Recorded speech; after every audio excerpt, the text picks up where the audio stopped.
hvala za prečudovit glasbeni uvod. Spoštovane in spoštovani, prav lepo pozdravljeni v Mestnem muzeju. Lepo je, kadar skupaj prebujemo plemenite vrednote pripadnosti in sobivanja. Pred nami je monografija Naši temelji in okviri, Slovenci in Slovenija v zgodovini. Knjiga ni še ena izmed znanstvenih del, temveč povabilo k razmisleku o naši državi, slovenstvu in prehojeni zgodovinski poti. Brez pogleda nazaj težko govorimo o samozavestnem pogledu naprej.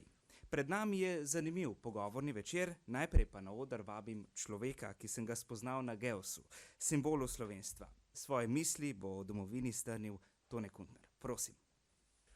Najprej se naj zahvalim za povabilo v to elitno, pametno družbo in hvala Bogu, da ne sedim med njimi, da me ne boste poleg mene kaj vprašali.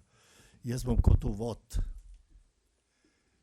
povedal neke stvari, kar meni navadno na duši leži, in kadar imam kakšne literarne večere, pol pa izberem iz svoje zamrznjene pomladi ali slovenske pomladi in to, kar je slovenskega v meni, pa navadno kar pol prestopim na boljše svoje srčne mrtve prijatelje. Na Menarta, Cankarja, Prešerna, pa še kaj sam vmes dodam. In tako bom naredil danes. Samo eno pesem bom prebral, svojo, tako da vas ne bom učil za tem, ker so veliko boljše vse povedali moji mrtvi prijatelji. In kadar jaz rečem kaj iz Prešerna, iz 1832 elegija svojim rojakom, pa zdravljico, rečem pa vse to je, meni treba, zakaj jaz sploh pišem te stvari. No, v glavnem, za uvod. Za uvod naj povem to, da ko je času nasmeha slovenske zgodovine, kot je rekel Peterle, jaz nisem mogel zadržati tako mirno in pokeraško, da se nisem veselil, da smo do države prišli. In takrat je moj gledališki kolega rekel, vsaj Kuntner je fajn, samo on je preveč Slovenc. Pa se čudil, kako preveč Slovenc, če sem pa na pol neslovenc. Že po priimku vidite. Jaz sem doma prej govoril nemško, pošele slovensko. Ampak gre za nič drugo, kot za to, da sem na to napisal eno pesem in to bom zdaj prebral in ne bo treba več govoriti. Slovenec biti. Slovensko ljubiti je pravzaprav nerazložljiva stvar. Ker je to stvar srca in biti. Slovenec biti ni drugega, kakor slovensko misliti, slovensko peti in govoriti. Slovensko ljubiti, pa srcem čutiti slovenski svet, hiše, gozdove, polja, ljudi, tako čutiti, da ne moreš biti brez njih. Pa to ni tako, kakor jesti in piti. Ne moreš preveč ne ljubiti, ne biti.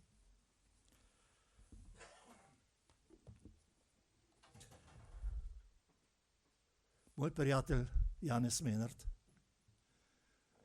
je v tisti dobi, ko se je zasmejala zgodovina Slovenije, napisal najlepšo pesem o slovenski pomladi. Jaz sem jo tudi napisal, ampak tista je boljša njegova.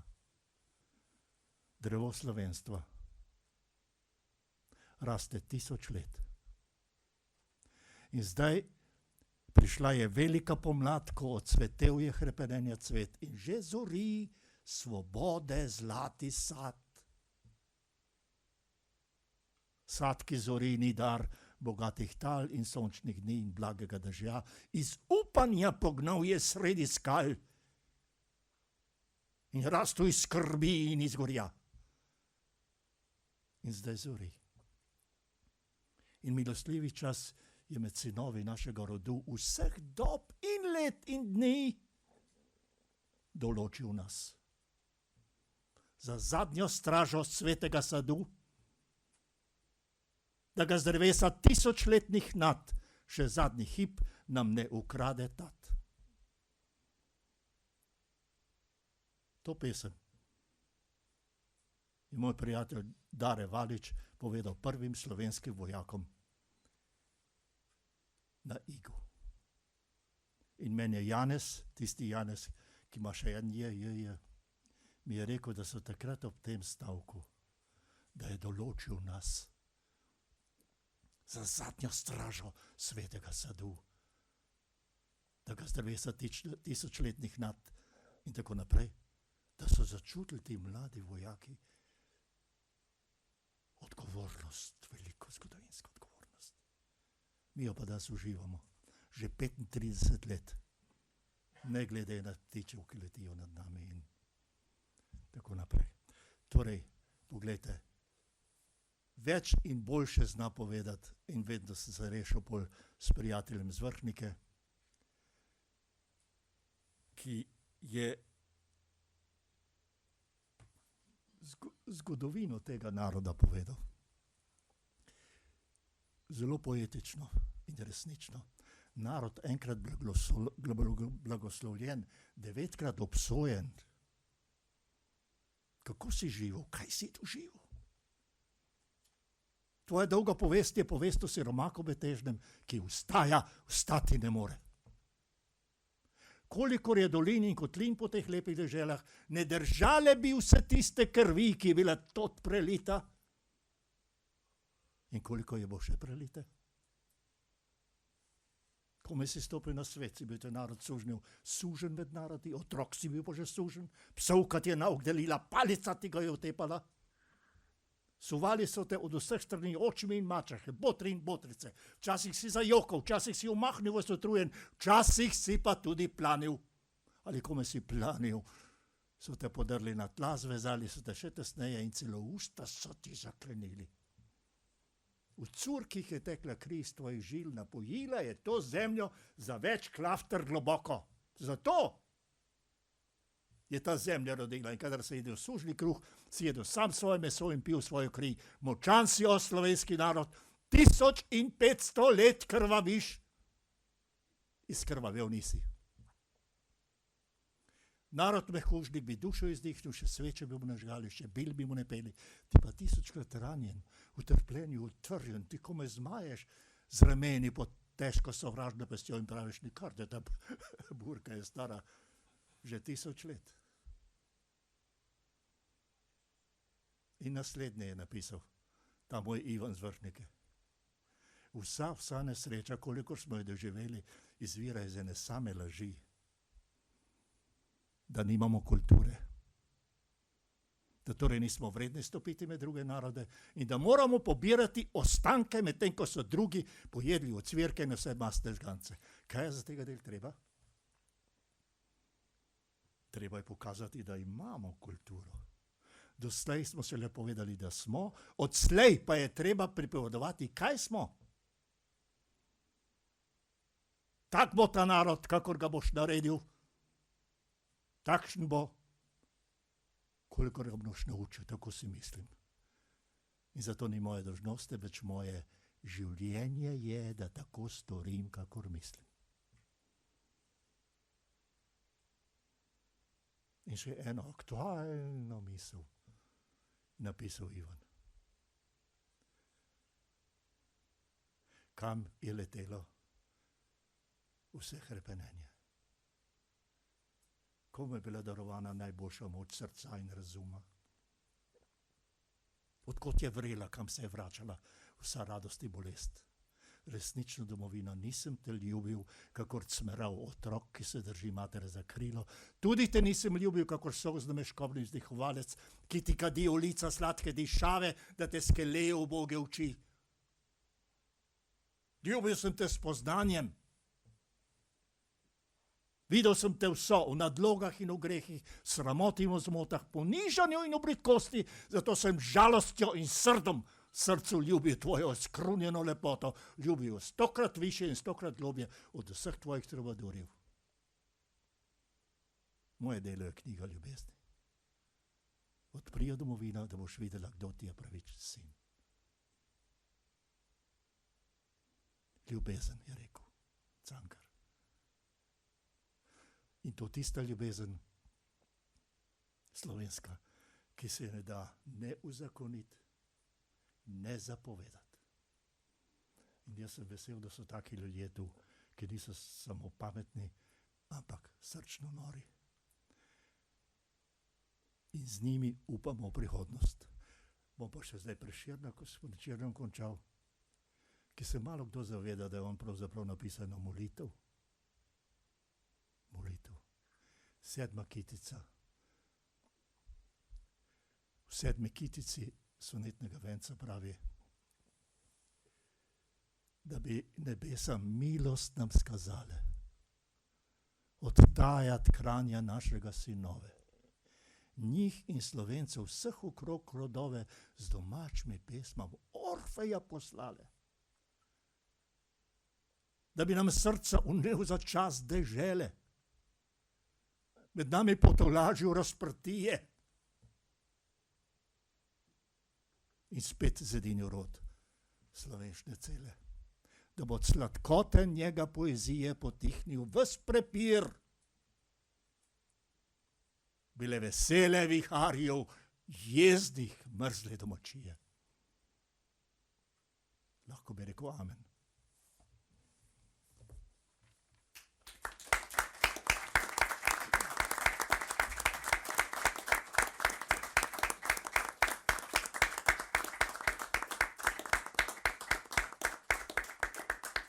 Najlepša hvala, gospod Kuntnar. Težko vas odrešni vseh obveznosti, ki jih imate danes, tako da vas bom prosil, če boste morda za konec še vlivili nekaj kulture v naša srca. Mi pa nadaljujemo. Monografija, ki je danes pred nami, je izšla pri založbi Družina. Odgovornega urednika Družine Boštjana Debevca zdaj vabim, da nam na kratko predstavi pričujočo knjigo. Prosim, en aplavz.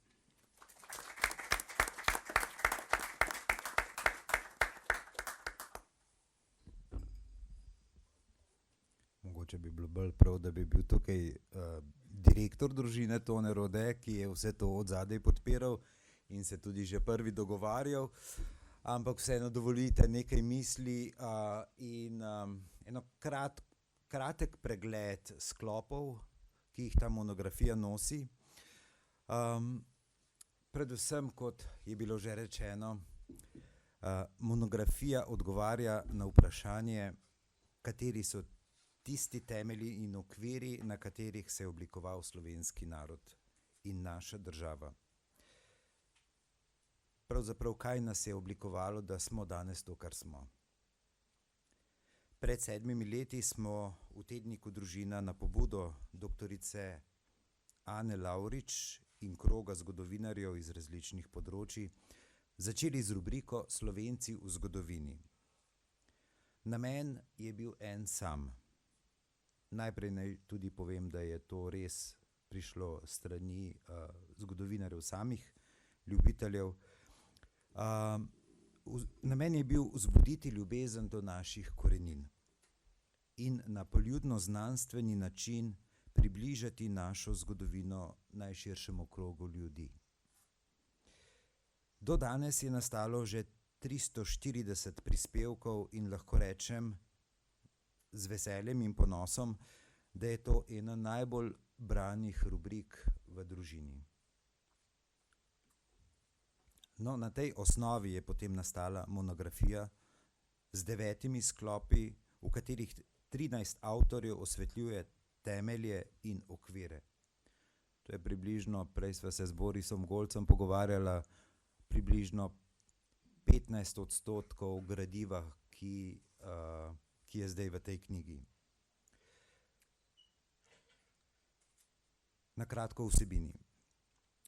Dr. Aleš Maver uvodoma spregovori, kaj se je dogajalo na našem prostoru v predzgodovini in antiki. Od kdaj smo Slovenci in od kdaj Slovenija, odgovarjata eminentna zgodovinarja dr.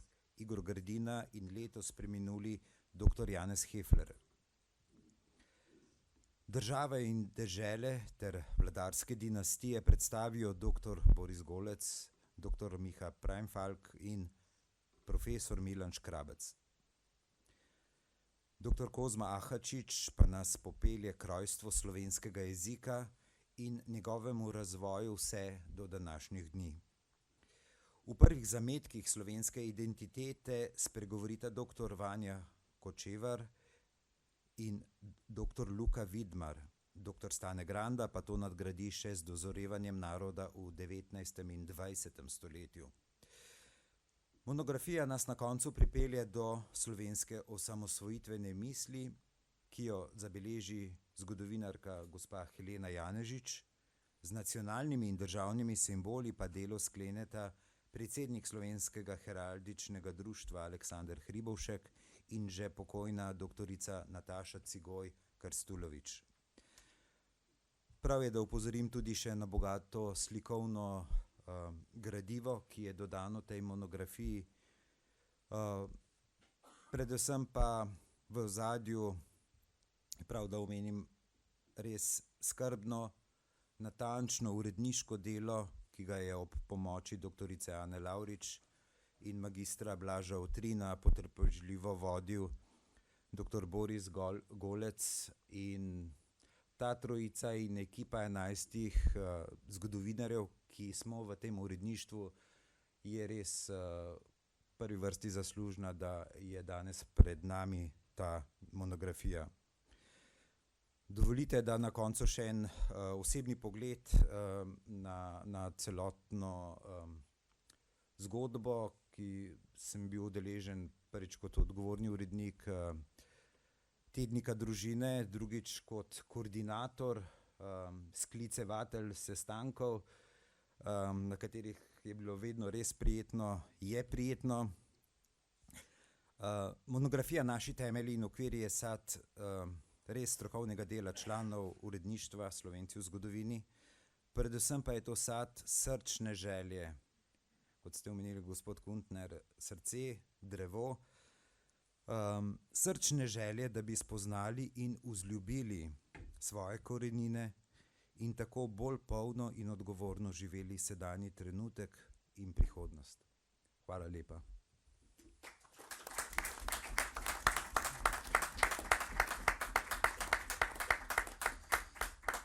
Hvala, gospod Debevec. Zdaj bomo spoznali tudi nekaj pomembnih poglavij iz knjige. Najprej bo nastopil profesor dr. Aleš Maver, Zgodovinska nezavest naroda. Dr. Maver, prosim. Tudi jaz bi se na začetku navezal na gospoda Toneta Kuntnerja. Pisalo se je leto 1994, ko sem bil mulc in sem se udeležil neke prireditve na Vrhniki in tam so povedali, da bo nastopil neki Tone Kuntner z recitalom izbora iz Ivana Cankarja. Moram reči, da sem se notranje pokrižal, ker sem bil navajen predvsem Cankarja, peharja suhih hrušk ali 11. šole, s čimer se nisem mogel preveč poistovetiti v osnovni šoli. Ampak Tone Kuntner mi je odprl oči za nekega drugega Cankarja.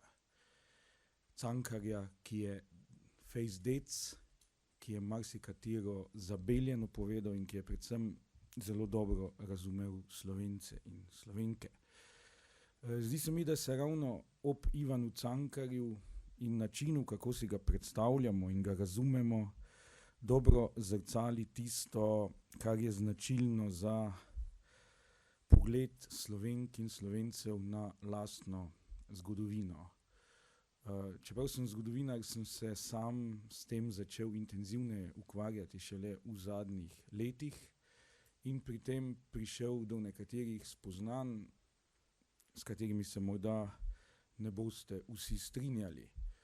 Ampak nekako se mi zdi, da se je že sorazmerno zgodaj tudi med slovenskimi zgodovinarji izoblikovalo prepričanje neke manjvrednosti ali zavest neke manjvrednosti, ker naj Slovenci ne bi imeli velike zgodovine oziroma naj jih tam, kjer so se odvijale pomembne reči, ne bi bilo. Temu se je potem sploh v 19. stoletju pridružila tudi negotovost glede izvorov kulturnih pobud, o katerih je tudi govoril gospod Kuntner, predvsem nezadovoljstvo s tem, da smo krščanstvo dobili iz središč na severozahodu in bili pravzaprav tudi zelo povezani s tem severozahodom in z latinskim krščanstvom. Tlela pa je neka nezgodovinska nostalgija po tem, da bi bilo naše krščanstvo manj latinsko, kot je bilo v resnici.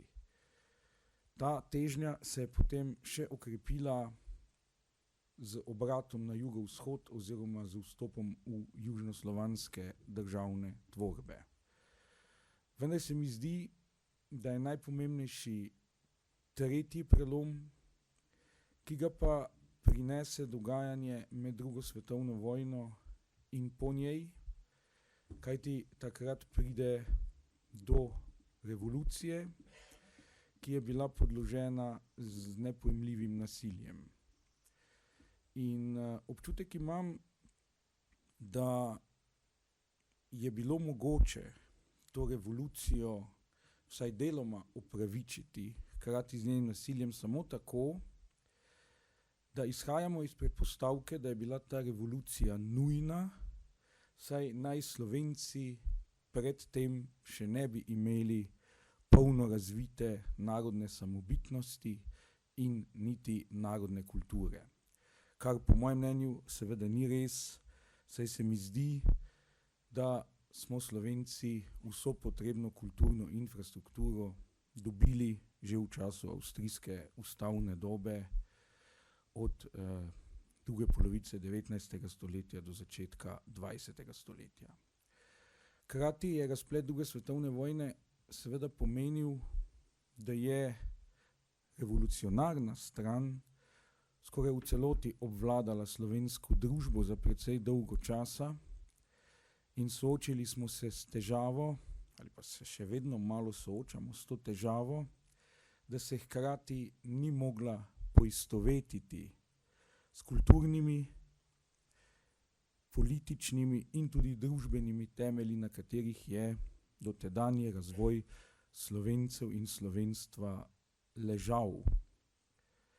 Zato je zgodovinsko soglasje o preteklosti ali zgodovinska zavest, tista plast zgodovinske zavesti, ki je nekako skupna, sorazmerno plitva in zajema obdobje manj kot 100 let. To je pa za razvito narodno skupnost in za neko razvito kulturo, kakršna slovenska gotovo je, po mojem mnenju in mislim, da je to tudi objektivno dejstvo, premalo. Zato se seveda soočamo tudi s poskusi, kako to veliko praznino zapolniti. In skuša se jo zapolniti z različnimi nadomestki, ki pa imajo eno skupno lastnost. Hočejo se izogniti predvsem tistemu, kar je Slovence v dobrem in v slabem, gotovo tudi v slabem, zaznamovalo večino njihove zgodovine, to je predvsem krščanstvo v svojih različnih pojavnih oblikah in svojih različnih vplivih. Med take nadomestke sam uvrščam v veliki meri že podobo generala Rudolfa Maistra v nekaterih pojavnih oblikah njene uporabe, pa recimo izrazit poudarek na Venetih in na domnevni predkrščanski zgodovini Slovencev. Velika težava, ki tudi obstaja v zgodovinski zavesti ali pa kolektivnem zgodovinskem spominu Slovencev, pa je, kam umestiti pripadnike višjih družbenih slojev oziroma elite. Saj če bi veljala razlaga, da je bila revolucija nujna, potem seveda elite z elito pred tem obdobjem nimamo kam. In tukaj se tudi malo popači zgodovinski spomin na Cankarja, ki je v glavnem velja za pisatelja in pesnika na robu preživetja, medtem ko drugi vidiki njegovega delovanja, tudi njegova politična misel, ostane v ozadju. Hvala lepa.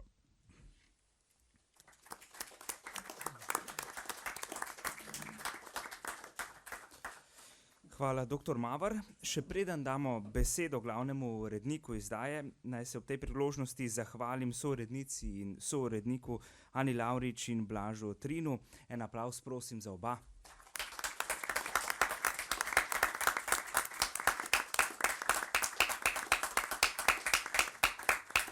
Zdaj pa je čas, da o knjigi, ki brez dvoma sodi v slovenski izobraževalni sistem, spregovori glavni urednik, profesor dr. Boris Golec. Prosim. Hvala lepa za besedo.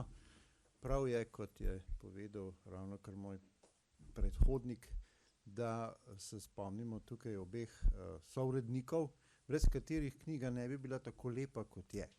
Bila bi morda lepa za uho, če bi jo brali, kajti besedila so lepo prečiščena, tudi po mojem zelo kritičnem mnenju, ne bi bila pa vizualno tako lepa, kot sta za to poskrbela z mojim minimalnim udejstvovanjem sourednika Ana Lavrič in Blaž Otrin.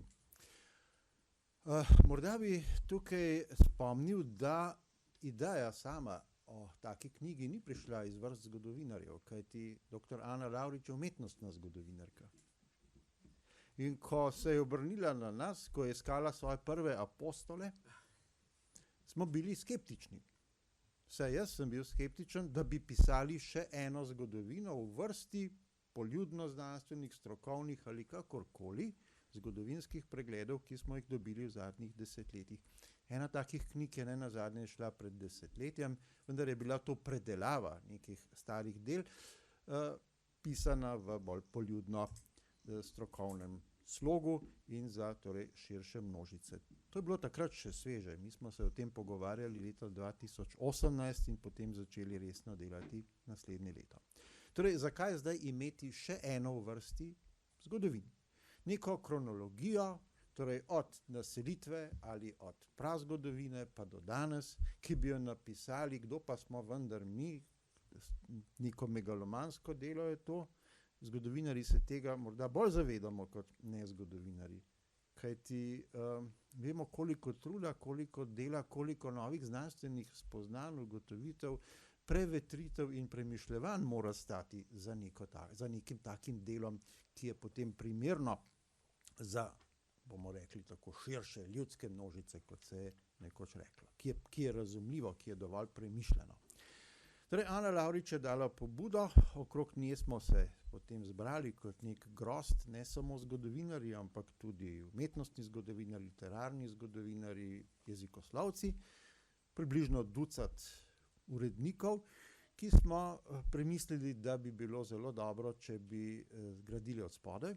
Tukaj smo imeli vso podporo torej časopisa Družina, predvsem Boštjana Debevca, ki je bil potem pripravljen ob prenovi časnika, torej leta 2019, začetku leta 2019, uvesti tudi novo rubriko, ki bo dala potem temelj tej novi monografiji, da bomo iz objav naredili nek jagodni zbor. Nismo se časovno omejevali. Zdelo se nam je, da se bo to končalo v letu, 2, 3, no, zdaj teče že, čeprav računam, 8 leto, ne? Stopili smo v 8 leto in kot je povedal urednik Družine, Boštjan Debevec, je tukaj pravzaprav že 340 prispevkov. Dobro, prispevki so združeni v sklope, torej tematske sklope, vsaka zgodba, vsak prispevek pa je tudi sam zase samostojna pripoved. In tako je tudi v knjigi. Torej, tukaj je 9 sklopov ali 9 poglavij, ki vsebujejo tam od 4 pa do, mislim, da največ 10 podpoglavij, ki so vsako zase, kot rečeno, zaokrožena zgodba. Naši temelji in okviri, odkot naslov. Menda se je porodil na nekem sestanku, včeraj sem govoril z dr. Lavričevo, ki ima čudovit institucionalni spomin in vodi vse zapisnike in je vedela povedati o tem, kaj sem kdaj govoril in kje je veliko več kot jaz sam. Temelji in okviri. Zakaj tako? Torej, temelji je bilo danes že večkrat slišati, torej to je jezik, to je prostor, to je neka zavest, torej tisto, kar nam je potem dalo v končni fazi slovenski narod, modern slovenski narod in slovensko državo. Potem so pa tukaj okviri. Vse tisto, kar je pogojevalo nastanek tega, čemur pravimo danes Slovenci, slovenstvo, slovenska država. Tukaj ni neke velike politične zgodbe. Tukaj ni kronologije. Tukaj so tematski sklopi. Vsak zase pripoveduje zgodbo. Te zgodbe se prepletajo. Kakšne stvari se ponovijo, ampak vedno pod nekim novim, nekim drugim zornim kotom. Kronologija je pravzaprav samo na začetku, predzgodovina in antika, pa na koncu, torej slovenska osamosvojitvena misel. Ti dve poglavji sta časovno zamejeni. Vsa druga so nekako veliko bolj prepletena, najbolj recimo poglavje o jeziku, ki ga je napisal jezikoslovec dr. Kozma Ahačič. Od torej, najzgodnejše praslovanščine, ki postaja slovenščina in ki je prvič dokumentirana z brežinskimi spomeniki še v 1. tisočletju po Kristusu, pa do današnjih orodij, s katerimi se lotevamo moderne slovenščine kot njeni uporabniki, kot njeni govorci. Torej, to poglavje je pravzaprav poglavje, ki nima pravega začetka in nima pravega konca. Zajema ves časovni lok. In potem je še cela vrsta drugih takih. Torej, kot rečeno, ni politične zgodovine, ni vojaške zgodovine, ni vojn, tudi ni ideologij. Slovenci smo tragičen narod, edini v Evropi in na svetu, ki smo doživeli v svoji primarni obliki vse tri velike totalitarizme 20. stoletja. Ozrimo se okrog. Nobenega naroda ni, ki bi doživel fašizem od samega začetka, ko se je fašizem še porajal. Ki bi doživljal nacizem še zelo zgodaj. Avstrijski Slovenci, koroški Slovenci, štajerski Slovenci in ki je potem desetletja doživljal tudi jugoslovansko različico komunizma. Teh izrazov v knjigi skoraj ne srečamo. Morda v pridevniški obliki tu in tam, ne vem, če se kdaj omenjata fašizem in nacizem, morda se dvakrat omeni pridevnik komunizem, pa morda je kje kakšna revolucija. Zakaj? Ker to niso naši temelji. Tu niti niso naši okviri. Tudi ko govorimo o naših dinastijah in naših državah, smo naredili selekcijo. Fašistična Italija pač ni naša država. Nemški rajh tudi ne. Bonaparteji kot dinastija niso naši vladarji. Savojska dinastija italijanska tudi ne. Torej, izbrali smo tisto, s čimer se je večina Slovencev istovetila. Tiste vladarje, ki smo jih imeli za svoje, tiste države, ki smo jih imeli za svoje, tisti jezik, ki ga imamo za svojega. Tudi krščanstvo kot tako tukaj ni poudarjeno.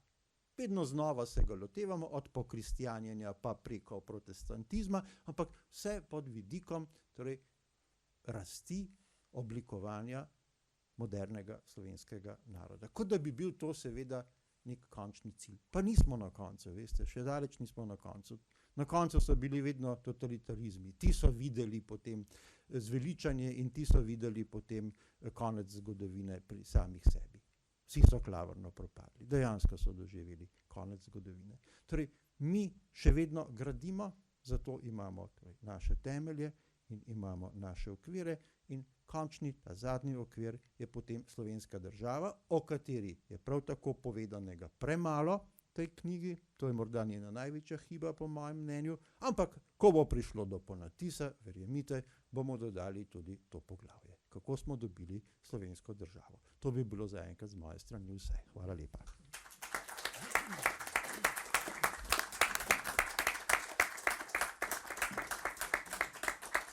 Zahvala glavnemu uredniku. Sledi kratko predavanje o slovenski pomladi. Misel o osamosvojitvi bo strnila Helena Janežič. Prosim. Ob ukvarjanju, razmišljanju ali zgolj opazovanju človeške zgodovine se zdi, da je želja biti gospodar na svojem zapisana v človeški genom. Številni narodi imajo lastno državo, mnogi o njej le sanjajo. Smo tudi Slovenci med tistimi, ki smo, odkar se zavedamo, da smo narod, želeli biti gospodar na svojem in imeti lastno državo? Smo pred 35 leti uresničili tisočletne sanje? Vsa ta vprašanja so me prevevala ob ukvarjanju z razvojem slovenske osamosvojitvene misli in ni se zdelo verjetno, da se je vse začelo šele z na primer znamenito 57. številko Nove revije. Ideje se ne rodijo v trenutku, čez noč. Tiste največje zorijo, včasih desetletja, stoletja, preden očiščene stopijo na plano. Je bilo tako tudi z mislijo na slovensko samostojnost? Pri brskanju po literaturi in pregledovanju virov nisem našla celovitega pregleda razvoja razmišljanja o samostojni Sloveniji. Še najbližje je bil članek dr. Janeza Nareda, Slovenska povojna politična emigracija in razvoj ideje o neodvisnosti Slovenije, objavljen leta 2001 v 2 domovinah. Skozi celoten proces svojega šolanja, začela sem v nekdanji Socialistični republiki Sloveniji, iz zgodovine pa diplomirala že v samostojni Sloveniji, o procesih nastajanja slovenske države nisem slišala kaj dosti oziroma nič. Ob ustvarjanju razstave s pomenljivim naslovom Sanje imajo to čudno lastnost, da se včasih uresničijo, ki smo jo v NUK-u, torej v Narodni in univerzitetni knjižnici, najprej v spletni in nato še v fizični obliki pripravili ob 30-letnici plebiscita, sem se srečala z dogodki, ki so nakazovali obrat zgodovine in spoznala ljudi, ki so misel na neodvisno državo negovali, o njej pisali in jo aktivno živeli, pa zanje malo kdo ve, da so sploh obstajali. To je bil zelo zanimiv izlet v zgodovino. O sanjah, o samostojnosti pred 1000 in več leti težko govorimo. A dejstvo je, da so se naši slovenski predniki v 7. stoletju povezali v prvo slovansko državno tvorbo, Karantanjo, in svoje kneze ustoličevali po posebnem obredu vse do leta 1414 v slovenskem jeziku. Če so najstarejše v slovenščini zapisane besede našle mesto na spovednem obrazcu iz 10. stoletja, so bile prve v slovenščini natisnjene besede Levkup uboga Gmajna na letaku ob velikem slovenskem kmečkem uporu leta 1515. Od vsega začetka sta bila torej jezik in kultura močan povezovalni element. Oznako Slovenci za narodno in jezikovno skupnost je v 16. stoletju prvič zapisal Primož Trubar. Skozi razsvetljenske ideje in kroge je v poznem 18. in začetku 19. stoletja prevladalo prepričanje o enem slovenskem narodu. Naraščalo je navdušenje za vse, kar je slovensko, in leta 1848 o pomladi narodov sta bila jezik in ime slovenskega naroda nesporna. Slovenci smo kot narod prvič oblikovali politično zahtevo. Program Zedinjene Slovenije je prvi jasno izražen in zapisan korak k ideji ene, skupne entitete vseh pripadnikov slovenskega naroda, objavljen je bil marca 1848 v Kmetijskih in rokodelskih novicah. Tega leta je začel nastajati tudi znameniti zemljevid slovenske dežele in pokrajin z vrisanimi etničnimi mejami, ki ga je skupaj z brošuro pripravil Peter Kozlar. Majniška deklaracija, ki jo je v Avstrijskem državnem zboru 30. maja 1917 prebral dr. Anton Korošec, je še en tak mejnik. V zadnjih mesecih prve svetovne vojne je bilo prvič v slovenski narodni zgodovini jasno izraženo stališče o slovenskem narodu kot subjektu državnosti, zahtevo po združitvi južnih Slovanov, živečih v monarhiji, v avtonomno enoto. Podobne zahteve so Slovenci izrazili tudi v novi državi, Kraljevini Jugoslaviji, kamor sta po razpadu Habsburške monarhije prišli 2/3 vseh Slovencev. Po uvedbi diktature leta 1929 je Slovenska ljudska stranka oblikovala programsko zahtevo o vzpostavitvi slovenske federativne enote v jugoslovanski državi in priznanje slovenske nacionalne individualnosti. Zapisala jih je v Slovenski deklaraciji, imenovani tudi slovenske punktacije, ki so jo širili v obliki ilegalnih letakov. Slovenijo kot samostojno državo pa je prvič predvidel in v svojem programu orisal dr. Lambert Ehrlich. V 30 letih je za samostojno Slovenijo navduševal mlade na Svetih Višarjah, ki so prav zaradi njega postale prava sveta gora slovenstva.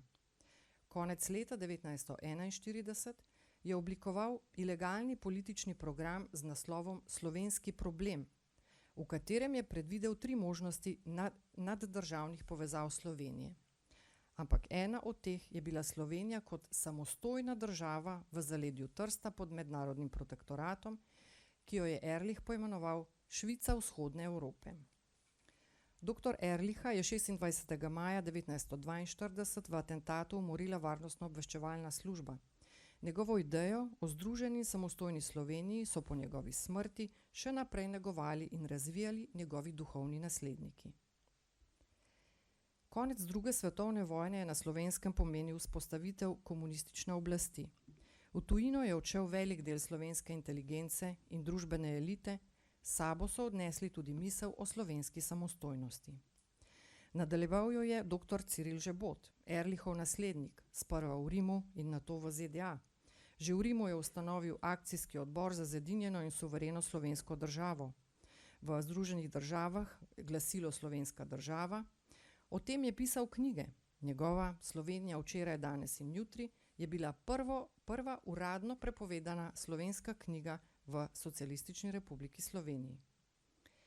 Že v begunskem taborišču v Italiji je o samostojni Sloveniji predaval in spisal brošuro Slovenska državna misel dr. France Dolinar, pravi prerok slovenske države. V italijanskem zamejstvu je deloval France Jeza, izjemno zanimiva in za slovensko osamosvojitveno misel pomembna oseba. Tam so se odvijali študijski dnevi Draga, ki so poskrbeli za razpravo o demokratizaciji in osamosvajanju Slovenije. Leta 1968 je v Rimu išla brošura z naslovom Slovenija 1968 kam?, ki se je zaradi svoje vsebine prav tako znašla med prepovedanimi knjigami. Slovenska osamosvojitvena misel se je pojavljala povsod tam, kamor so se selili slovenski emigranti. Leta 1954 je bilo v ZDA in Kanadi ustanovljeno Slovensko državno gibanje. V Argentini so te ideje negovale različne skupine in jih širile v glasilih Slovenska pot, Si slovenske svobode, Smer v slovensko državo. V 60. letih je v Münchnu začelo izhajati glasilo Slovenska svoboda. V začetku 70. pa v Bernu v Švici je začelo delovati Slovensko narodno predstavništvo, ki je ustanovilo časopis Slovenski glas. Med izseljenci je misel na samostojno Slovenijo mnogo prej kot v domovini dobila pomen edine sprejemljive rešitve za življenje slovenskega naroda. Slovenska povojna emigracija je razvila močno literarno, znanstveno in publicistično dejavnost, kjer je našla prostor tudi slovenska osamosvojitvena misel. Ta zaradi prepovedi uvažanja izseljenskih publikacij, katerih vsebina je bila nasprotna našemu gledanju na poglavitna življenjska vprašanja, ni dosegla bralcev v Sloveniji. V domovini je bila ta misel utišana, ustrahovana in nezaželena. Bila je ena najbolj prepovedanih in obsojena le na šepetajoče omembe vse do 80. let prejšnjega stoletja. S poskusi kulturniške opozicije, ki se je začela pojavljati v 50. letih in bila zatrta, se je v 80. tudi s pomočjo kapljic od zunaj jez začel počasi krušiti. Med prvimi znanilci slovenske pomladi je bila Nova revija, ki je februarja 1987 v znameniti 57. številki objavila prispevke za slovenski nacionalni program. Sledila je pisateljska ustava, ki jo je v posebni številki prinesel časopis za kritiko znanosti, pa afera JBTZ, leta 1989 Majniška deklaracija, s katero so slovenske opozicijske politične stranke prvič odločno zahtevale suvereno in demokratično državo slovenskega naroda, pa ustanovitev Demosa, prve večstrankarske volitve po skoraj 50 letih in plebiscit leta 1990. Z razglasitvijo samostojnosti leta 1991 je slovenska osamosvojitvena misel postala resničnost.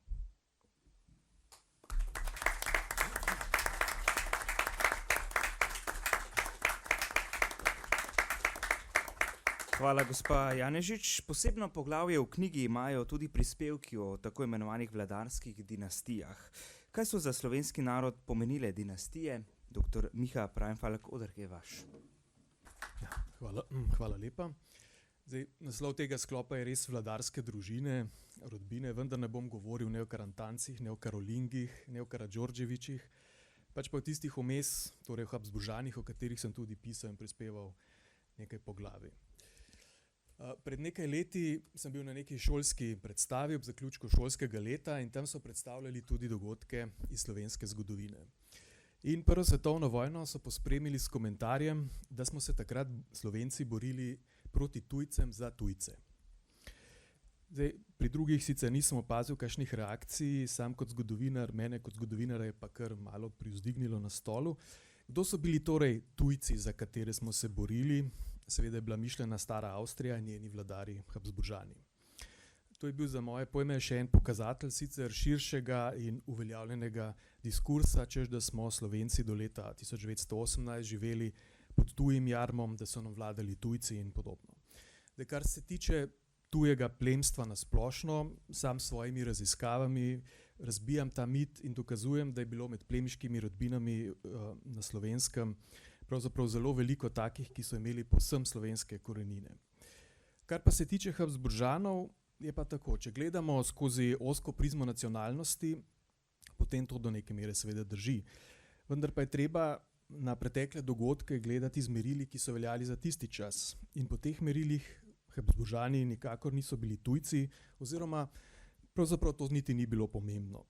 Vladarske družine so bile in so v nekem smislu še danes v osnovi druge nacionalnosti kot ljudstvo, ki jim vladajo oziroma so jim vladale. Če pogledamo recimo v Španiji, kjer vladajo francoski Bourboni, ali na Švedsko, kjer vladajo francoski Bernardoti, norveška kraljeva družina je v osnovi danska, da niti ne govorim o nekdanjih monarhijah vzhodne in južne Evrope.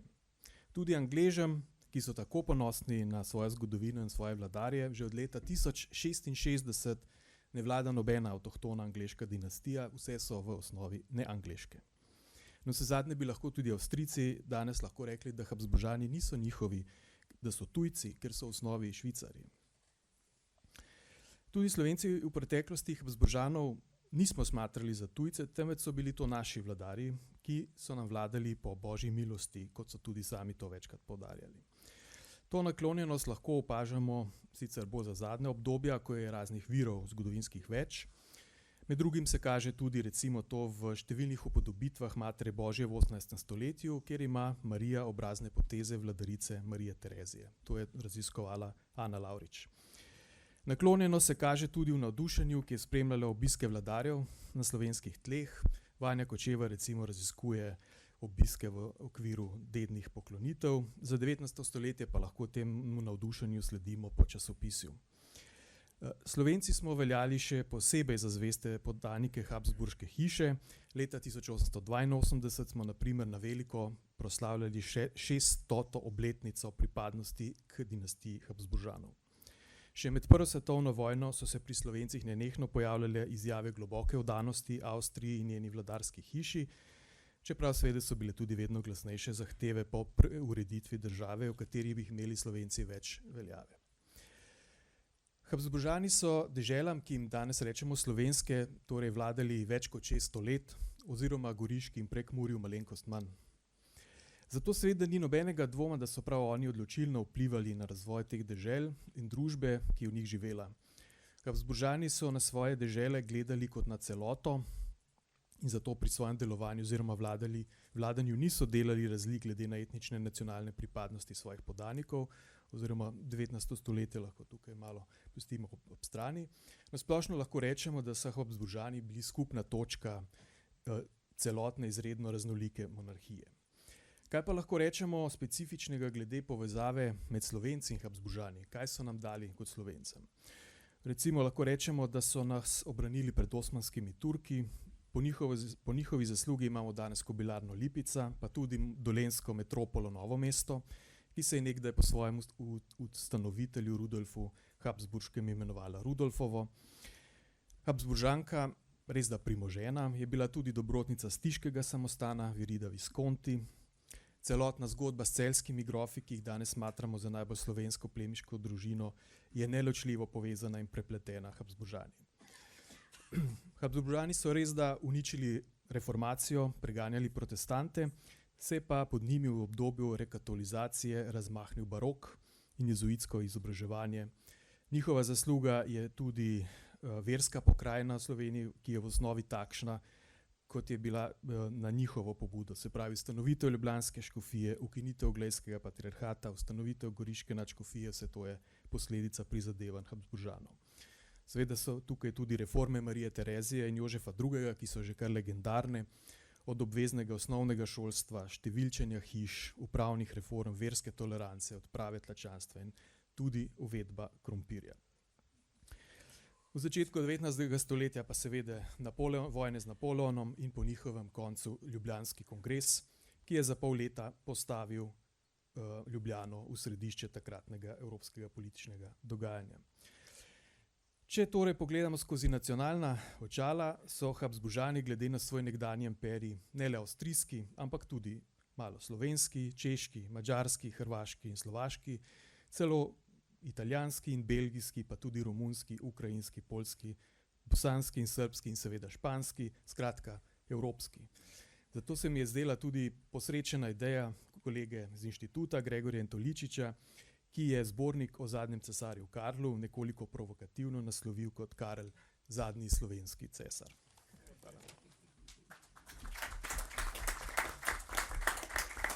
Hvala, dr. Frank-Falk. Zdaj pa na oder vabim tako rekoč našega gostitelja in predsednika Društva Heraldika Slovenika, gospod Aleksander Hribovšek, simboli niso znaki. Prosim.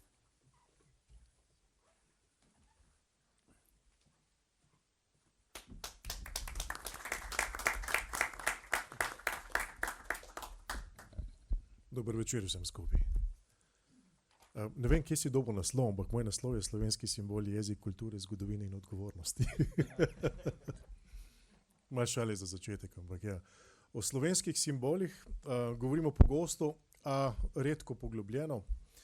Pojavljajo se v praznikih, na proslavah, v uradnih protokolih in občasno v javnih razpravah, kjer se hitro skrčijo na vprašanje okusa, pravilne rabe ali ideološke pripadnosti. In pri tem spregledamo bistveno. Simboli niso okras družbe, temveč njen jezik. Brez njih skupnost ne zna povedati, kdo je, odkot prihaja in kaj želi ohraniti. Simboli so zgoščena oblika kulturnega spomina in v njih se srečujejo zgodovina, izkušnje, vrednote in zaveze. Ne nastanejo čez noč in ne obstanejo po naključju. Preživijo zato, ker delujejo, ker znajo povezovati posameznike v skupnost in preteklost s sedanjostjo. Prav zato se neločljivo povezani s kulturo v njenem najglobjem pomenu. Ne le kot umetniško ustvarjanje, temveč kot način razumevanja sveta in samega sebe. Kultura ima več ravni. Govori o kakovosti mišljenja, ravnanja, ustvarjanja, o izobraževanju in oblikovanju značaja. In v najširšem antropološkem smislu pa pomeni celoto načinov življenja, vrednot in znanj, ki jih skupnost prenaša iz generacije v generacijo. V tem smislu kultura ni nekaj abstraktnega ali samoumevnega. Je sistem, ki potrebuje nosilce pomena. In ti nosilci so simboli. Simbol ni isto kot znak. Znak kaže na nekaj konkretnega in enoznačnega. Smer, prepoved, funkcijo, simbol pa povezuje. V sebi nosi plastenje pomenov, zgodovino izkušenj in občutek odgovornosti. Če znaka ne razumemo, ga lahko razložimo. Če simbola ne razumemo, izgubimo stik z lastno kulturo, postanemo tujci v jeziku, ki bi moral biti naš. Zato simboli niso nekaj muzejskega, muzealskega ali preživetega. Ne izginejo, ko se družba spreminja, temveč se prilagajajo novim okoliščinam. Menjajo obliko, nosilca ali kontekst, njihov temeljni pomen pa ostaja živ. To velja tako za konkretne, kot za abstraktne simbole. Števila, barve, oblike in razmerja se ponavljajo skozi civilizacije, ker izražajo arhetipske vzorce razumevanja sveta. In kultura si ne zapomni vsega, zapomni si tisto, kar se je izkazalo za smiselno. V tem okviru imajo posebno mesto simboli oblasti, pripadnosti in odgovornosti. Pečat ni bil zgolj znak identifikacije, temveč jamstvo resnice in osebna zaveza. Z njim je bila dana beseda. Podobno velja za zastavo. To ni kos blaga ali dekoracija, temveč simbol skupnosti. Pod zastavami so se ljudje zbirali, prisegali, branili in gradili. Zastava je pomenila več kot identiteto, pomenila je odgovornost do skupnega. Iz istega sveta izhaja heraldika, eden najdoslednejših sistemov simbolnega mišljenja zahodne civilizacije. V grbih so bile družinske vrednote, zvestobe, konflikti in ambicije strdejo podobo, kjer včasih besede niso dovolj, ali pa bi jih bilo preprosto preveč. Simbol namreč zmore povedati bistvo na način, ki presega čas, jezik in konkretno zgodovinsko okoliščino. Ko pridemo do slovenskih simbolov, se pogosto zatakne in sicer ne zaradi njihovega pomankanja, temveč zaradi pomankanja razumevanja. Slovenska narodna zastava iz leta 1848 ni isto kot zastava države Slovenije, določene z ustavo leta 1991. Prva je izraz narodne zavesti v času brezlastne države, druga simbol državnosti, pravnega reda in suverenosti. Ta razlika ni tehnična, temveč zgodovinska. Slovenski simboli izražajo kulturno, jezikovno in zgodovinsko identiteto narodno, medtem ko so simboli Slovenije natančno opredeljeni državni simboli politične skupnosti, nastali leta 1991. Teh dveh ravnin ne smemo mešati ali izenačevati. Država je rezultat naroda, ne njegov nadomestek. April, mesec slovenske zastave, bi tako moral biti priložnost za zrel in kulturen odnos do simbolov in za razumevanje zgodovine, ne za poenostavljanje ali brezbrižnost. Težko govorimo o pripadnosti, če se lastnih simbolov bojimo ali jih pa ne poznamo. Brez zgodovine ni identitete in brez identitete ni samozavesti. Poznavanje preteklosti nas ne zapira vanjo, temveč nas varuje pred manipulacijo, miti in udobnimi lažmi. Zrel odnos do simbolov zahteva poznavanje zgodovine in sposobnost razlikovanja. In na koncu simboli niso vprašanje estetike ali ideologije, temveč značaja. Govorijo o tem, ali znamo kot skupnost dati besedo in jo držati. Ali razumemo, da kultura in simboli niso dekoracije javnega prostora, temveč temelj odgovorne družbe. To niso ostanki preteklosti, to je jezik, s katerim se narod ne prepozna in odgovornost, ki jo s tem prevzame. Hvala.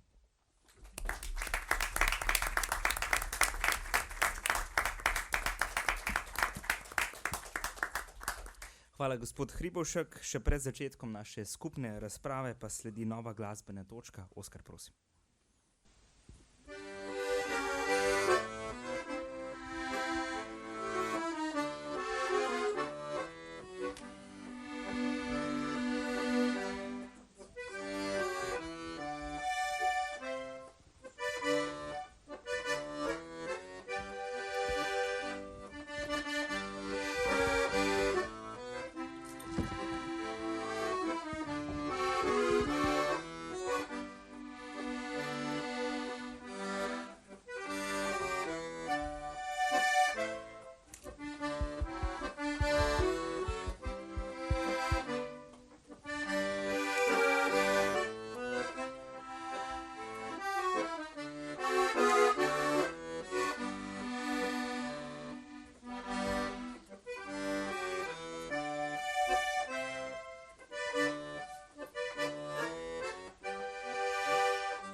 Tako, najlepša hvala za glasbeni točko. Zdaj bomo poskušali dodati malo tudi pospeška naši razpravi, da bo čim bolj dinamična in da koncentracija nam ne bo prehitro pošla. Profesor dr. Maver, vzemiva v resnici izhodiščno misel iz knjige, ki pravi, da Slovenci zgodovine ne nosimo v vsakdanjem žepu. Jaz bi dodal, da morda so nekateri celo strgali lastni žep. Kje se to morda v življenju Slovencev najbolj pozna? Je to politika, je to šolstvo, je to javni prostor? Kje umanjka ta prodornost slovenskega etosa? Kakšna formulacija na koncu. Ja, ne vem, kaj naj rečem ob tako učeni formulaciji, ampak zdi se mi, da Slovenci nasplošno mislimo, da preteklost nima pomena za sedanjost, oziroma da se da na vsaki točki iti popolnoma iz nič.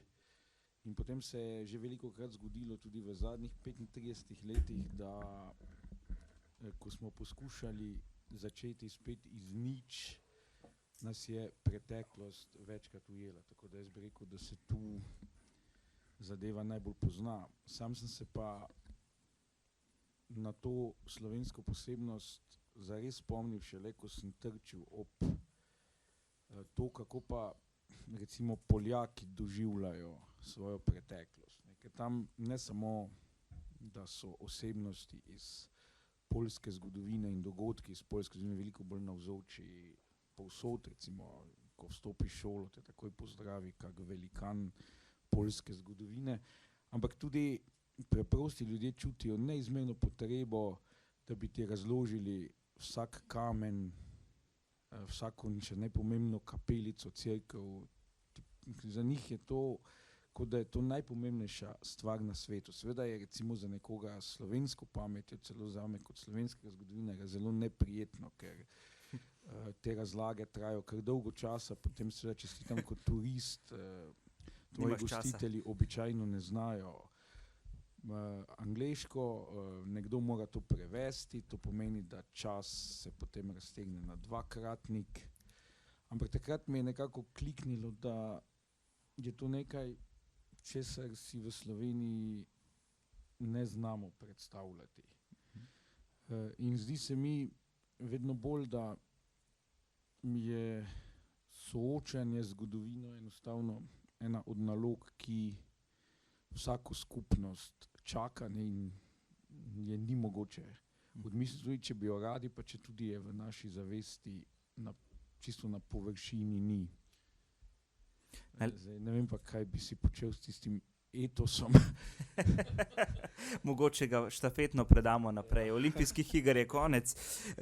Profesor, gospod Golec, knjiga torej ni klasična, lahko bi govorili o nekakšnem tudi problemskem priročniku.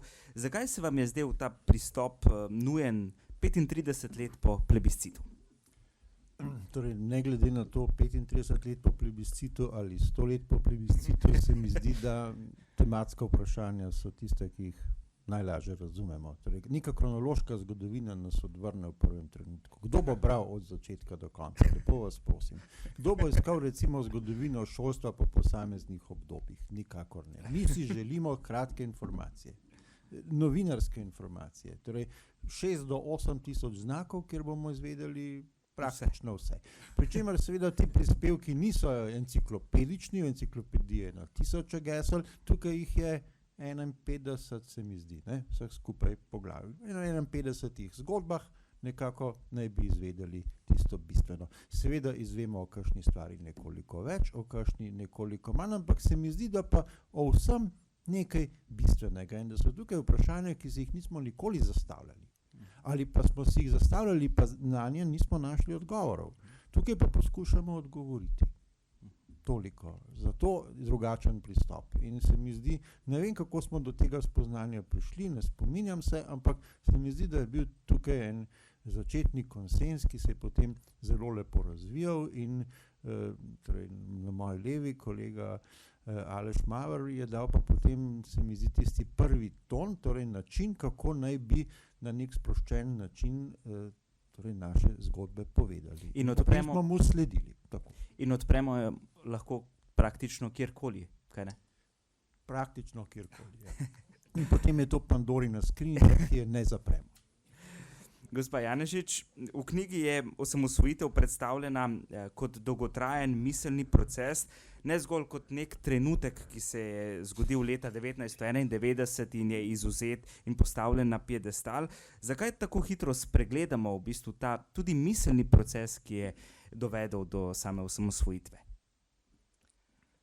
Ja, naj najprej povem, da v bistvu moj prispevek pa je kronološki, tako da ni šlo drugače. Tako. Ampak nekako, ja, zato ker se tudi v bistvu ta misel prvič oziroma na nek narod, na neko skupnost narodi kar v trenutku, se ne zaveš, mi smo pa zdaj narod. To raste, to zori in tako zori, tako v bistvu je zorela tudi misel na samostojnost. Tudi zato to sem želela prikazati v svojem prispevku, da v bistvu ni bila že v prvem trenutku misel na samostojno Slovenijo, ampak na neke povezave, na neka združevanja z nekimi podobnimi entitetami, da je v bistvu dozorelo v resnici šele v enem trenutku v leta 1941 bilo zapisano takrat prvič jasno. Čeprav je morda kdo že tudi prej razmišljal o tem, ampak tako jasno izraženo je bilo pa takrat. In meni se je vedno zdelo, sploh pri ukvarjanju s to temo, da nimamo enega takega šolskega pregleda, ki bi lahko, ne vem, v šoli nek učitelj to paril v roke, pa bi otrokom v eni šolski uri recimo razložil nastanek naše države. Kako je pravzaprav sploh prišlo do te ideje. In tudi zato se je rodila takrat ta naša Nukova razstava, spletna, pa potem tudi fizična, z Cankarjevim, s parafrazo Cankarjevega stavka, sanje imajo to čudno lastnost, da se včasih uresničijo, s katero smo želeli v bistvu tudi mlajšim, oziroma pravzaprav vsem, vse tega sploh ne vemo, pokazati ta razvoj, kako smo pravzaprav prišli do leta 1991, do osamosvojitve, da ni bilo to tako v 2 letih, zdaj pa ideja, pa dajmo državo. To raste, se rodi, tako. Najlepša hvala, dr. Preinfalk. Če bi nekomu rekel, da so nam nekoč vladali Švicarji, bi verjetno kar malo gledali po strani. Dobro ste omenili ravno to dejstvo, da Habsburžani in njihov imperij je segal preko Avstrije, slovenska, češka meja, madžarska, hrvaška, slovaška, italijanska, belgijska, romunska, celo ukrajinska in tako naprej. Se vam zdi, da mogoče imamo vseeno do tega odnos, da je to nekaj kot tujega, da težko sprejemamo to kot neko domačnost, predvsem, ker imamo občutek, da je bila to neka tuja stvar znotraj naše zgodbe. Kako bi v bistvu nekako predstavili to domačnost? Je ta knjiga tudi neka rešitev, da predstavimo to kot del naše zgodovine?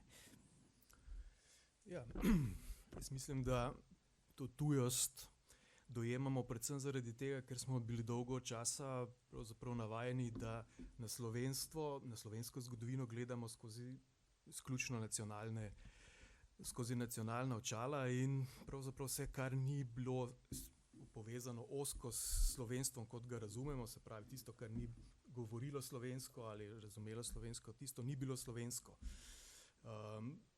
En lep primer seveda je naše plemstvo, s katerim se res intenzivno ukvarjam zadnjih 20 let, kjer se šele zdaj kaže pravzaprav vsa ta prepletenost oziroma ta kompleksnost, bi rekel tudi etnično oziroma nacionalnem smislu, ki smo jo včasih gledali zelo črno-belo, ko pa malo pobrskaš po drobovju, ugotoviš, da je to pravzaprav vse nekaj zelo pisanega in ta vidik potem smo prenesli tudi na to nacionalno oziroma na to imperialno zgodovino, češ da pravzaprav Habsburžani, ki so prišli od drugod, niso govorili slovensko, pravzaprav niso naši slovenski, del naše slovenske zgodovine.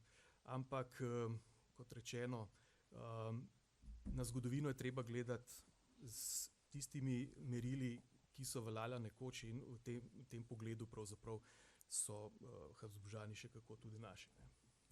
Gospod Hribovšek, omenjali ste, simbol je mnogo več kot zgolj znak. Kdaj pa državni simbol morda postane prazen oziroma ne izgubi ta močen državni naboj in kdaj po drugi strani simbol zares začne govoriti? Kdaj ga slišimo? Zdaj, da bi simbol postal prazen, bi se moralo zgoditi nekaj drastičnega. Simbolu se ne moramo kar tako odpovedati, lahko ga zamenjamo. V tem primeru ja, da bi se lastnik, pa ne govorim zdaj o slovenskem narodu ali komorkoli drugem, ampak lastnik enega simbola, da se odloči, da začne uporabljati popolnoma nekaj novega. Edino v tem primeru bi morda ta simbol postal prazen, prejšnji, če govorimo o tem, ne? Ampak še to težko. Prej sem omenil znake in simbole, ampak tudi pri znaku, ki ima, bomo rekli, malo več vsebine, recimo vsi poznamo simbol za shranjevanje recimo na računalniku. Ne?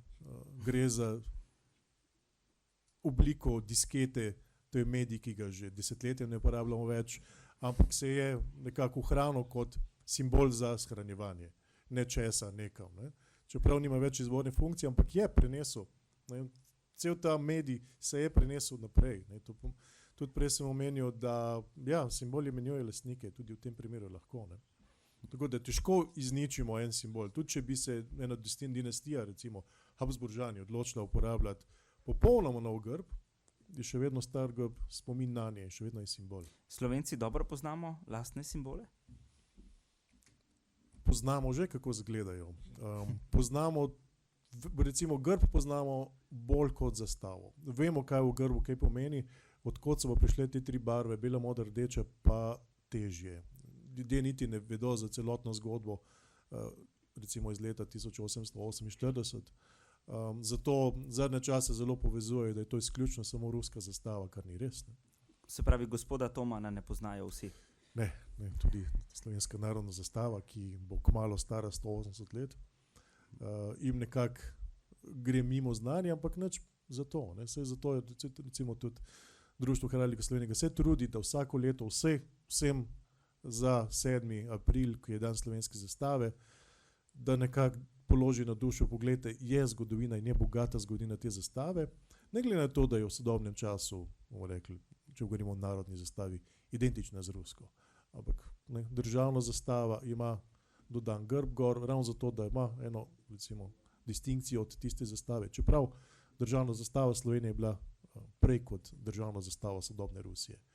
Če bi mi leta 1991 se odločili, da ne bi imeli nič gor, oziroma to sicer ni bilo izvedljivo znotraj skupščine takratnega junija 1991, ampak če bi bilo, kaj bi Rusi naredili potem, ne? Ko so se vračali nazaj za nekdanje simbole, to je recimo vprašanje.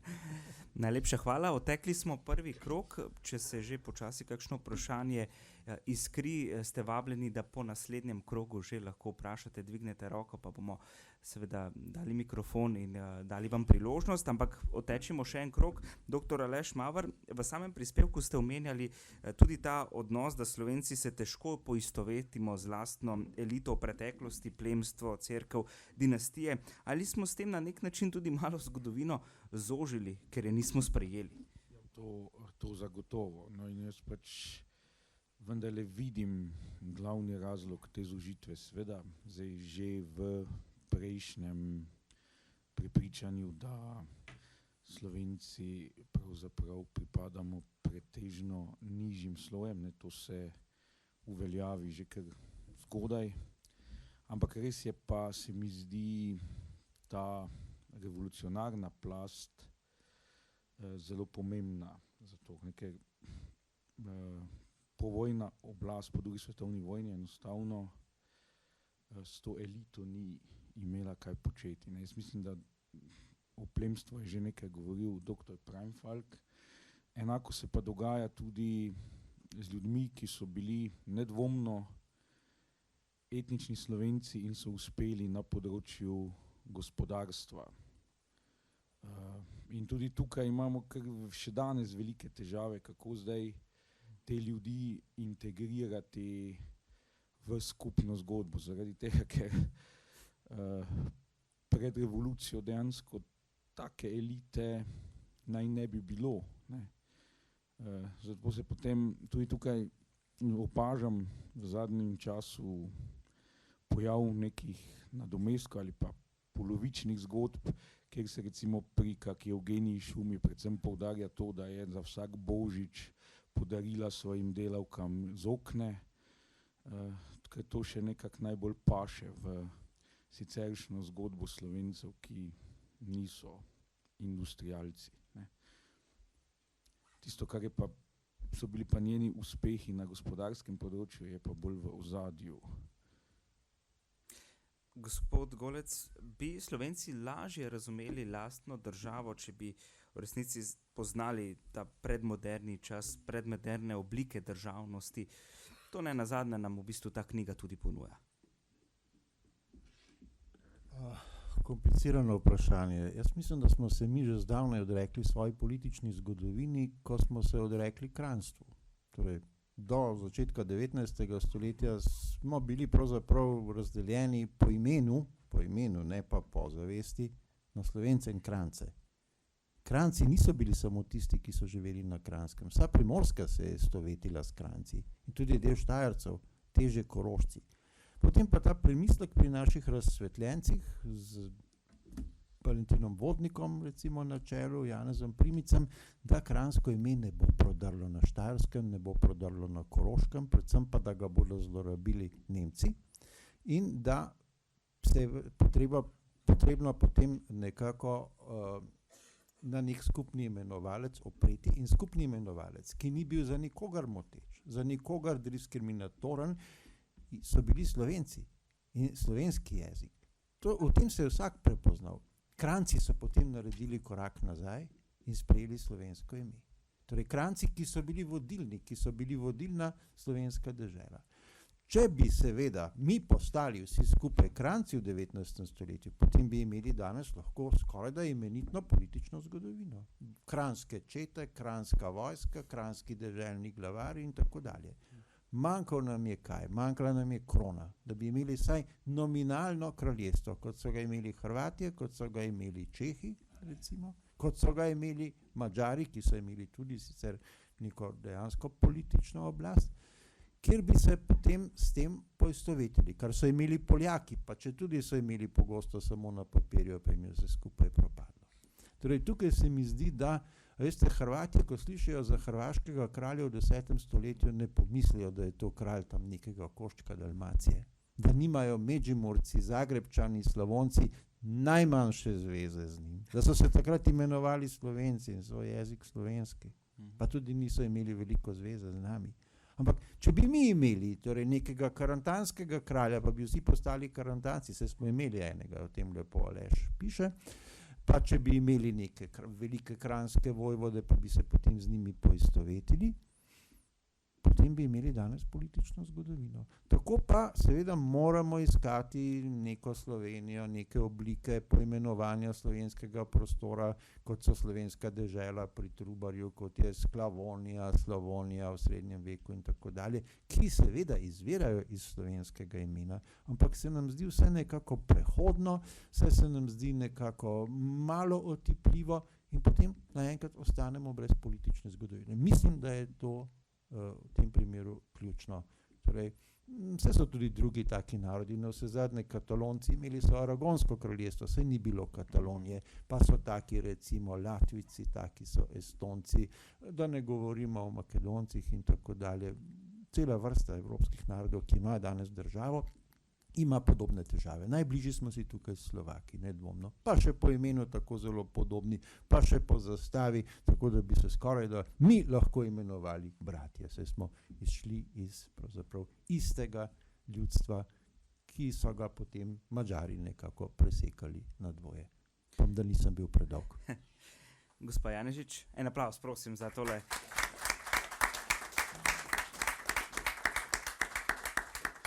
Gospa Janežič, ali danes današnje generacije razumejo slovensko osamosvojitev kot vrednoto ali zgolj kot neko zgodovinsko dejstvo? Sam sem rojen leta 1995, pa mislim, da se v gimnaziji in osnovni šoli komaj da spomnim, da smo prišli v zgodovini do osamosvojitve. Kakšen je vaš pogled na to? Jaz mislim, da se jo sploh ne zavedajo, tako, da ni to sploh neko ponotranjeno dejstvo. In sigurno je zelo veliko vlogo ima tukaj tudi šolski sistem, ki ki do tam, tako kot ste omenili, sploh ne pride. A ne. Tudi moja osebna izkušnja z mojimi otroki, ki so dali skozi osnovno srednjo šolo, že seveda zdaj v samostojni Sloveniji, vedno zmanjka časa na koncu, v 8., 9. razredu ali pa v 4. letniku, a ne, ker že treba se za maturo pripravljati, vedno zmanjka časa, da bi sploh govorili o teh temah. Ne, in to se pozna tudi širše, a ne, zato ker ni te zavesti, ne spodbujamo jo, ne negujemo jo, že v mlajših generacijah, in mislim, da tudi mi starejši, ki smo to nekako doživljali, tako kot smo prej z Borisom govorila, ne, v bistvu nam potem ta del kar umanjka. Ne. Dobili smo državo, pa se pa knjiga kar zaključi, tudi tam. Ne. V bistvu se stvari ne zaključijo takrat. Ne. V resnici bi morali to negovati, biti ponosni, veseli, hvaležni za to, da svojo državo imamo, ker jo nima kar vsak. Ne. In morda, če se lahko navežem še na dr. Mavra, njegovo, ti prvi stavki o Poljski in o tem navdušenju nad svojo lastno zgodovino, nekaj podobnega doživiš, če obiščeš naše izseljence. Jaz res, da se poklicno z njimi veliko srečujem, ampak tam srečaš še tisto domoljubje, zavest, veselje nad tem, da si Slovenec. Česar v Sloveniji v bistvu je že kar en tak redek pojav. Tako da mislim pa, da šolski sistem ima tukaj zelo veliko vlogo. Oziroma je sploh nima. Dr. Preinfalk, ali bi se naš odnos morda tudi do zgodovine spremenil, če bi tako dinastije kot plemstva nehali vrednotiti samo skozi nacionalni filter 19. stoletja? Ja, seveda bi se spremenil. Sej v bistvu, kot sem že v prvi rundi povedal, smo v bistvu dolgo časa živeli s tem, to ponotranjili, a ne, in je te stare navade pravzaprav težko nekako presekati, tako da pravzaprav je naloga nas, zgodovinarjev, da na to preteklost, ki je bila že prej raziskovana, pogledamo na nek nov način, z novimi metodami, z novimi pristopi in na ta način potem tudi spremenimo naše gledanje na zgodovino. Ne. Sej, to je absolutno logično. Ja. Gospod Hribovšek, zakaj so morda ravno simboli pogosto tudi na nek način prvo bojišče ali pa nek poligon tudi ideoloških sporov? Včasih jih niti ne razumemo dobro. Ja, s tem smo mi povezani že od 19. stoletja naprej. Poleg jezika so simboli tisti, ki najbolj podžigajo čustva, in bomo rekli, narodnem boju 19. stoletja je to bilo v spredju. Tudi takrat je nastala slovenska narodna zastava kot, bomo rekli, protivšeč nemški frankfurteci, to je nemška zastava, ki jo poznamo danes. Ko so se res narodi trli med sabo, drenjali in smo imeli tudi nekaj žrtev seveda v tistem narodnem boju od Ptuja do seveda Ljubljane. Smo potrebovali takrat v tistem času svojo zastavo v tem narodnem boju, ampak kako je pa nastala, je pa druga zgodba. Ne. A je dejansko upravičeno belo, modra, rdeča, ali bi mogla biti rumeno, modro, rdeča in tako dalje. Pa so bila rumeno modra, kot je bila nekdanja kranjska zastava, ne, originalna. Vse to je prineslo čas tistega časa, ampak ja, ne. Zgodovina gre naprej, tako zastavo so si takrat zbrali študenti na Dunaju, ki so jo potem prinesli v Ljubljano in to je potem ostal simbol slovenskega naroda in seveda druga proti tega pa jezik, ne, ki je takrat bil bistven pri razlikovanju med, bomo rekli, prebivalci Kranjske. Gospod Hribovšek, vas tako rekoč vsak dan na X-u oblegajo različni predlogi o spremembi slovenske zastave. Kako obremenjujoče je to za vas? Pa ni. Saj to ni nič posebnega recimo za Slovenijo. Vemo, da veliko ljudi je nezadovoljnih z izrazitostjo zastave, kar je res, ker je preveč podobna, bomo rekli, še parim drugim državnim zastavam, ampak to tudi ni neka posebnost slovenska, ker če pogledamo tudi recimo Latinsko Ameriko oziroma Južno Ameriko, imamo tam praktično 4 do 5 zastav, ki so skoraj identične. Modra, bela, modra, pa je nekaj malega v sredini. Pa če pogledamo Luksemburg, Hrvaško in Nizozemsko, pa še, ne vem, Missouri v ZDA in tako dalje, to so praktično enake zastave. Zato ljudje, ki se trudijo narediti boljši dizajn, jaz jim pravim z veseljem, ne, ker to je dobra vadba pri izdelavi nasplošno novih konstrukcij, novih zastav, ne glede na to, ali je to sprejeto ali ne. To se dogaja posod po svetu, tudi po ZDA je sicer to bolj plodno, ker zamenjujejo prav serijsko njihove notrne zvezne državne zastave, ker ene so zelo res slabe, dejansko od konstrukcij smo omenili. In ta trend se je potem prenesel na celoten svet. Ne. Jaz se dostikrat udeležujem mednarodnih zaslovnih kongresov, kjer je to redna praksa, ko ljudje poskušajo narediti boljše dizajne določenih zastav, ampak ne gre, da so potem sprejeti. Tako da, ja, na omrežju X se dnevno kaj pojavi tudi v tej smeri, ampak sej, meni je simpatično, zakaj pa ne. Kdaj pa kdaj se odzovem, kdaj pa kdaj ne, ker je tega preveč, ampak se mi zdi zanimivo. Najlepša hvala za tale drugi krog. Imamo kakšno vprašanje za katerega izmed naših panelistov? Vedno.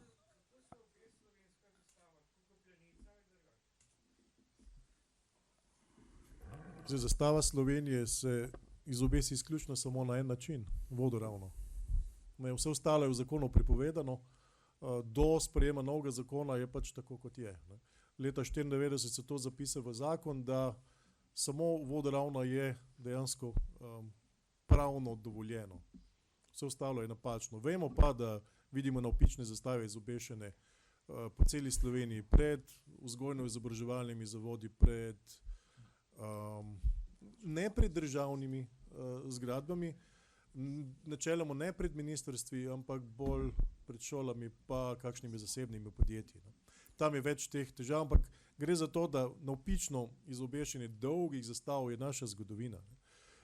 Že od 19. stoletja naprej je to stalna praksa bila, tudi v obeh Jugoslavijah je bila to stalna praksa, ampak ne vem, zakaj so se leta 1994 odločili, da to prekinejo, da ostane zastava v razmerju 1:2 vodoravno in da se drugače ne sme izobešati. Je pa stvar tudi v tem, da dostikrat vidimo te navpične zastave niso v razmerju 1:2, kot piše v ustavi in kot piše v zakonu o grbu zastavnih himni, ampak je 1:3 ali pa še več. Ne. Torej, te zastave, ki so navpične načeloma, so tudi še v nasprotju z ustavo. In kadarkoli jo lahko državljani Slovenije izobesimo. Tako je, to je pa en prastrah, ne vem česa. Jaz to pojmujem, da ljudje niso posebej svojega nacionalnega simbola in se bojijo, da je to zgolj simbol, ne vem, oblasti ali pa ne vem, upravnih enot in česakoli drugega, ampak ne, kdo pa je država, če je to državna zastava. Sej država smo v večini mi, a ne? Ljudje tvorimo poleg vseh ostalih institucij državo in če mi ne smemo vsak dan to izobešati, ne vem, kdo pa bo. Ne? Tako, izčrpali smo čas za tole razpravo, ampak verjamem, da bo čas za neformalni pogovor tudi tamle zunaj, kjer bo mogoče tudi kupiti v predverju našo knjigo, ki jo danes predstavljamo. Najlepša hvala vsem za pozornost, tudi za koncentracijo in čas, ki ste ga namenili za današnji večer in srečno Slovenija.